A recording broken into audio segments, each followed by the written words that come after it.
Péage automatique. Péage automatique. Je dis bien péage automatique. Le même péage qu'on retrouve dans la ville d'Abidjan en sortant de l'aéroport, c'est le même péage qu'on retrouve également sur l'autoroute Abidjan-Yamoussoukro. Alors, petite précision. Péage automatique, ça veut simplement dire qu'il y a des voitures qui n'ont pas besoin de payer en espèces. Ces voitures ont une espèce de puce ou alors les cartes qui sont détectées automatiquement. Ensuite, la barre se lève toute seule pour que la voiture puisse passer. C'est tout simplement magnifique. C'est le genre de péage que tu donnes tes 500 francs avec beaucoup de fierté. Oui, parce que le gouvernement montre à quoi servent vos 500 francs. Sans oublier, les amis, que durant tout le trajet entre Abidjan et Yamoussoukro, il n'y a aucun trou. Je dis bien aucun trou, aucun nid de poule en route. Quand on sait qu'ailleurs, les nids de poules sont la cause de plusieurs accidents de circulation sur nos routes. Et parfois, après avoir fait un accident comme ça, on va seulement accuser que, oh, il était dans la loge. Oh, il était dans la secte. Oh, il avait 33 ans. Oh, son temps était déjà arrivé, il a fait la condition. Alors que les nids de poules sont la cause principale des accidents sur les routes de certains pays. Donc, ici, sur la route Abidjan, je veux dire l'autoroute Abidjan-Yamoussoukro, il n'y a aucun trou en route, aucun nid de poule, la circulation est fluide et nickel. Là-bas, tu peux même conduire, tu peux rouler en fermant les yeux ou alors en dormant. Je blague. Bref, c'est comme pour dire que président Ouattara, président Alassane, son excellence Alassane Ouattara, tu as tout mon respect. Tu as mon respect à vie. Félicitations encore pour tout ce que tu fais pour le peuple ivoirien. Et moi, je pense que le peuple ivoirien, vraiment, vous devez être reconnaissant envers votre président. Les amis, regardez un peu les péages en Côte d'Ivoire. C'est automatique. Honnêtement, ça m'a impressionné. Ça m'a impressionné parce que ici, chez nous également, on a des péages, mais ce sont les péages de l'Antiquité. Vous allez voir, parfois quand vous voyagez, vous voyez les flux qu'on a mis en route. Et on a mis des planches. Et ça représente un péage. Ce qui est choquant dans tout ça, c'est que avant de traverser avec ta voiture, tu es obligé de payer au niveau du péage. Parfois, quand tu vois ça, tu es simplement choqué. Tu as l'impression que l'argent que tu donnes au péage là, c'est pour quelqu'un. Tu as l'impression que quand tu donnes ça, il y a une personne qui récupère cet argent et qui consomme cela. Parce qu'à chaque fois, on donne. À chaque fois, on donne, mais on ne voit pas le changement. Regardez par exemple en Côte d'Ivoire. Regardez vous-même le péage. Quand tu donnes ton argent, tu es fier. Tu sais que ton argent est utile. Tu sais que quand tu donnes ton argent comme ça, il y a des choses qu'on réalise avec. Regardez vous-même. Regardez vous-même. C'est la raison pour laquelle tous les étrangers qui partent en Côte d'Ivoire, quand ils voient ça, ils sont simplement impressionnés. Ils sont simplement émerveillés. Ils sont simplement étonnés. Parce que quand ils voient ça directement, ils pensent à leur pays. Et ils pensent également comment le péage de leur pays est. Ils sont simplement choqués. Ils sont simplement choqués, les amis. Ça, c'est le style de péage que, quand on te dit que tu dois payer les taxes ou encore les impôts, tu es fier de donner ton argent. Parce que tu sais que l'argent que tu donnes là a son utilité dans l'évolution ou encore le développement de ton pays. Et pourtant, chez nous, tu donnes l'argent, mais tu ne vois pas ça.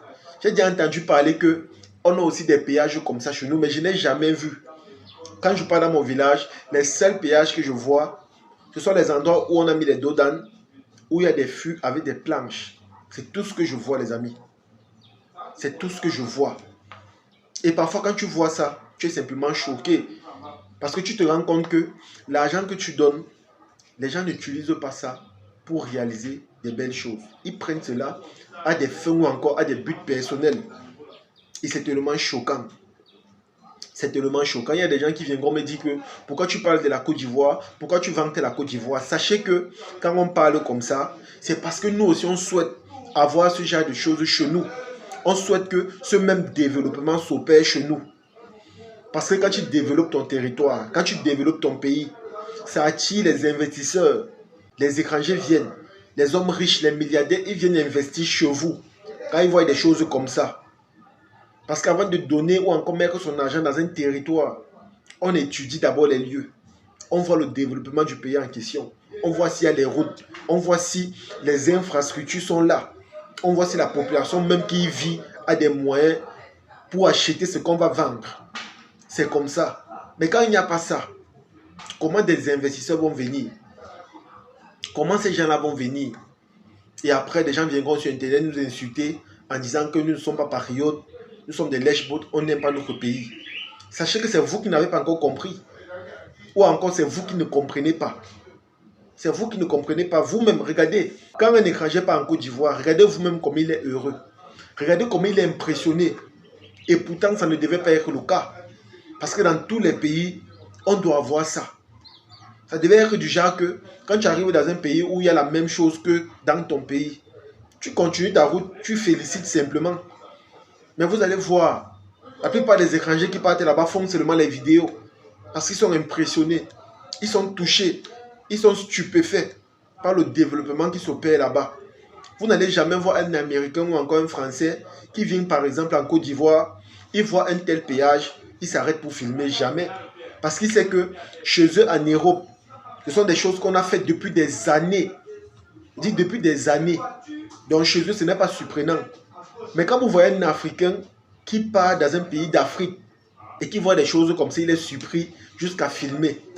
Honnêtement, c'est tellement choquant, ça fait mal. Surtout que nous savons très bien que nous payons des impôts ou encore des taxes. Et à un moment donné, on se pose la question à savoir, mais l'argent qu'on donne là, ça part où? Qu'est-ce qu'on fait avec? Qu'est-ce qu'on fait avec cet argent-là? Et pourtant, on nous oblige à payer des impôts. C'est vrai que dans un pays normal et légal, tout le monde, tout citoyen doit payer des impôts. Mais c'est encore judicieux de voir que quand tu payes comme ça, on utilise cet argent pour faire des choses utiles ou encore développer notre pays en question. Parce que jusqu'à présent, on a encore ces problèmes basiques où il y a encore des endroits où il n'y a pas de l'eau, de l'électricité ou encore des routes. Et c'est tellement choquant. Les jeunes ont même accepté que voilà, il y a le chômage et l'État ne peut pas employer tout le monde. On a accepté cela. On souhaite même rentrer au village pour cultiver. Mais le problème alors, les routes. Tu vas finir de cultiver et lorsque il va falloir que tu rapportes tes denrées alimentaires en ville pour les vendre, tu vas faire comment? Parce qu'il n'y a pas les routes. Parce qu'il n'y a pas les routes.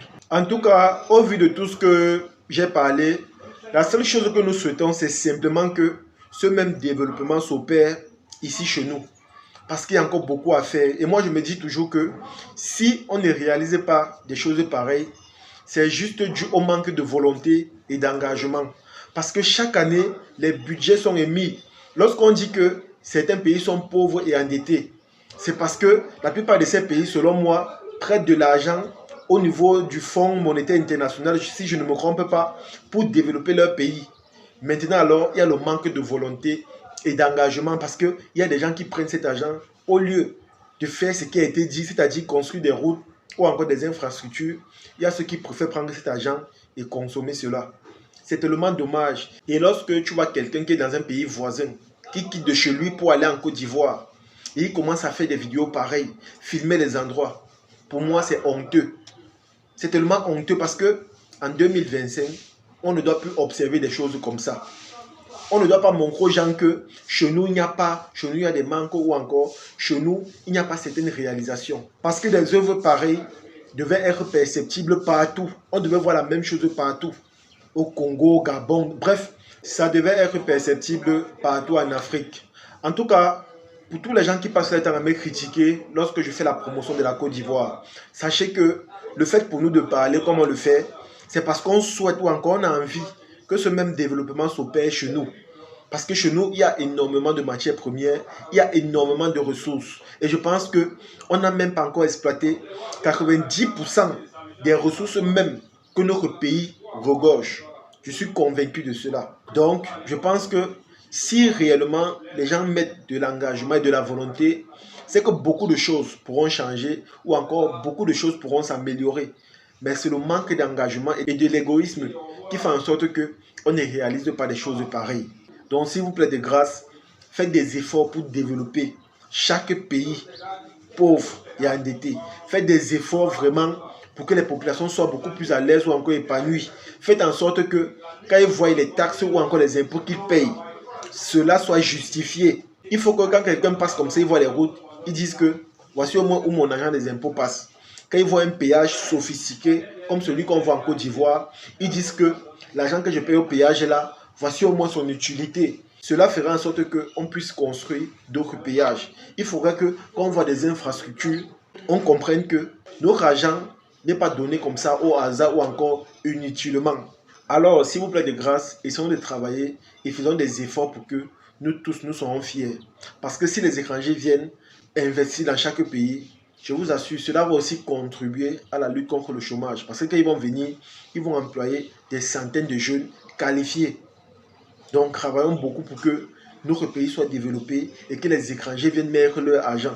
Pour lutter également contre le chômage. Parce que, comme on a dit, l'État ne peut pas employer tout le monde. Et s'il faut même retourner au village pour faire l'agriculture, s'il vous plaît, construisez des routes pour que demain ou après-demain, lorsqu'on rentre avec nos denrées alimentaires, on peut les acheminer facilement dans les villes pour pouvoir les vendre à la population locale. Parce que ça ne sert à rien d'aller cultiver et puis ça pourrit en route parce qu'il n'y a pas les routes. Parce que là, c'est le père-temps et au contraire, c'est tellement décourageant. En tout cas, les amis, c'est ici que se termine la vidéo. J'espère que vous avez aimé, j'espère que vous avez apprécié. Partagez la vidéo au maximum et on se dit à la prochaine. Ciao.